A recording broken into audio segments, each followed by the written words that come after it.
В Пакистане после Эвереста. Вот там был шведский стол. По длине, метров 80. Я не знаю, что там могло быть или не быть чего-то.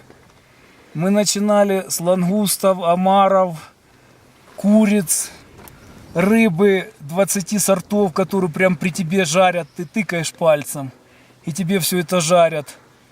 Заканчивали там щербетами, мороженными, фруктами, самыми экзотическими, которые только можно придумать. После Эвереста у нас яма желудка была, и мы хавали там, 3 часа, не выходя. Официанты уже задолбались менять нам приборы, тарелки, блин. В общем, круче, чем в Пакистане шведского стола у меня в жизни не было. Я, конечно, в Пакистане не был, но в Аргентине, я тебе скажу, говядина, она же славится в мире, вот первое место занимает. Курятина, баранина, говядина, рыбы сколько хочешь, пирожных разновидностей, 10 овощей, фрукты, разновидностей, 15, арбуз, дыня, все.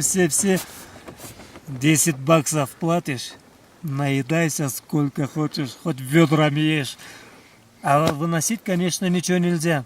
Но я тоже, где я был, и в Непале, и на Килиманджаро, и там, но такого шведского стола, как в Аргентине, я тоже не был. Но в Пакистане, конечно, мне пока еще не пришлось быть.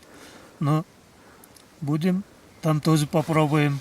А я вам, ребята, расскажу другую историю.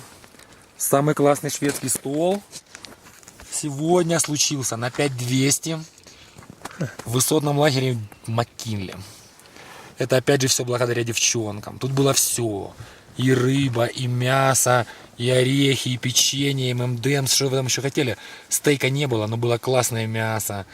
Поэтому я думаю, что этот шведский стол сегодня будет самый классный в вашей жизни. Если мы еще на гору сходим, то просто девчонкам нет предела благодарности. Самый высотный шведский стол. Самый высотный шведский стол, девчонки. Мы с вами, жалко, что вас с нами нет.